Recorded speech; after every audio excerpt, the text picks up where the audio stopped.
चलिए बच्चों, शुरुआत करते हैं आज की इस क्लास की। आज की क्लास में हम लोग जो है कंप्यूटर के कुछ इंपॉर्टेंट क्वेश्चंस को इस क्लास में पढ़ने वाले हैं। ये सारे क्वेश्चन प्रीवियस ईयर्स में आए हुए हैं, तो चलिए एक एक करके इनको देखते हैं। बात की जाए कंप्यूटर के जनक की, तो ये सभी आपको पता होगा कि कंप्यूटर का जनक जो है चार्ल्स बेबेज को माना जाता है फादर ऑफ कंप्यूटर।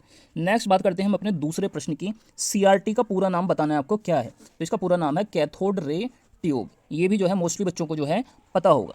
नेक्स्ट बात करते हैं प्रथम पीढ़ी का कंप्यूटर, इसमें किसका उपयोग किया गया था? निर्वात वाल्व या वैक्यूम ट्यूब का।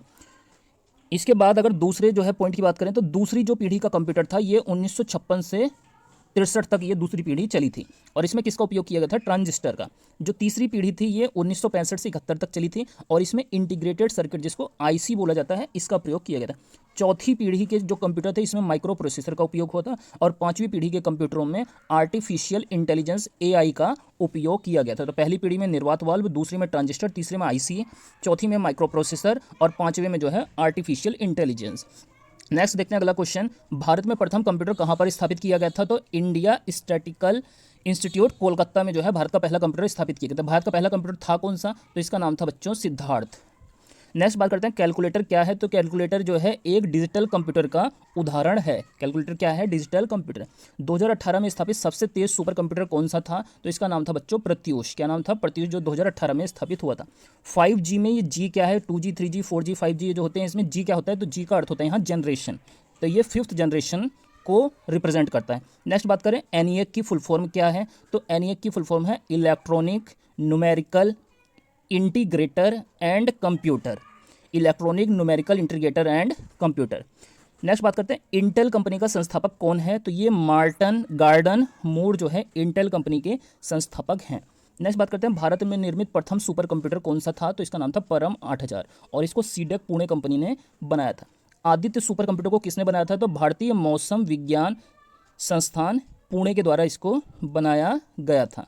इसके अलावा चलिए देखते हैं कुछ और क्वेश्चंस। ओमार की अगर फुल फॉर्म पूछे, optical mark recognition, optical mark recognition, और ये क्या होती है? ओमार एक इनपुट डिवाइस का उदाहरण होती है। इसी प्रकार बात करें प्लॉटर क्या होता है? तो प्लॉटर एक आउटपुट डिवाइस का एग्जाम्पल होता है, प्लॉटर। नेक्स्ट बात करें इम्पैक्ट प्रिंटर के एग्जांपल कौन कौन से? तो देखिए प्रिंटर हमारे दो टाइप के होते हैं। पहली बात तो प्रिंटर आउटपुट डिवाइस होता है, और प्रिंटर दो टाइप के होते हैं, इम्पैक्ट प्रिंटर और नॉन इम्पैक्ट प्रिंटर।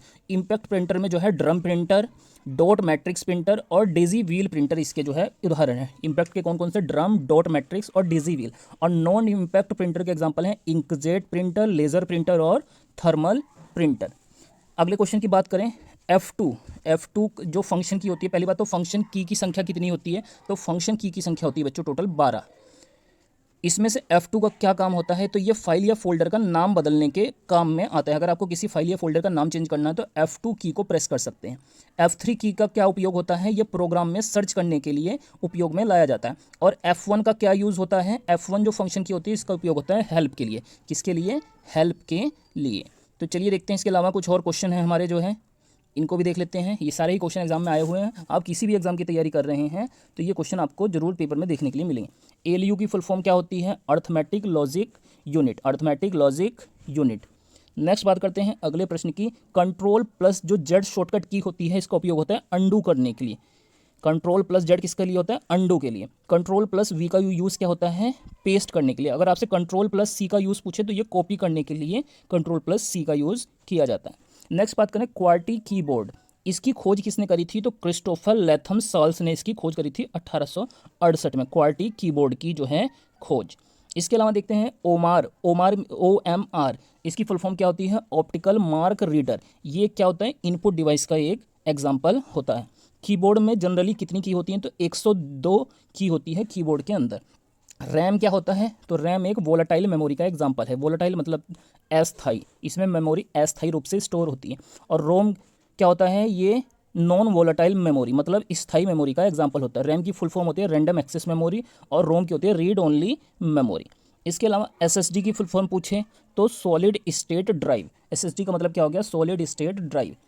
जीमेल में जो फ्री स्टोरेज जीमेल द्वारा प्रदान किया जाता है तो इसमें हम जो है 15 GB तक जो है स्टोर कर सकते हैं जीमेल के अंदर। नेक्स्ट बात करें स्टोरेज क्षमता की इकाई क्या होती है? बाइट होती है, BYTE बाइट। एक बाइट में 8 बिट होते हैं।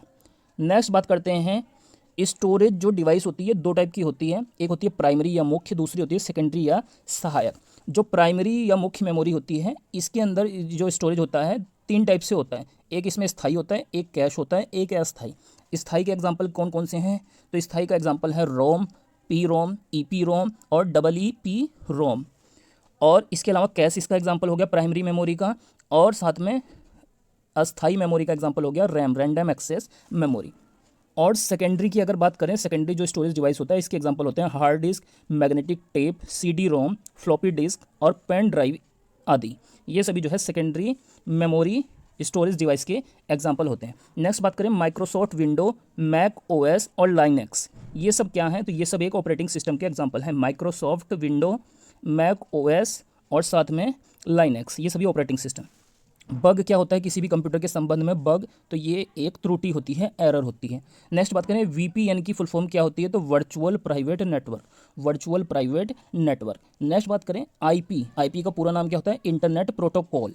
यूआरएल का पूरा नाम क्या होता है? Uniform resource locator. यूआरएल का क्या होता है? Uniform resource locator. तो ये हमारी आज की बच्चों क्लास थी। अगर आप लोगों की क्लास अच्छी लगी है, वीडियो को लाइक कीजिए, शेयर कीजिए और चैनल पर अगर पहली बार कोई क्लास देख रहे हैं, चैनल को जरूर से सब्सक्राइब कर लीजिए।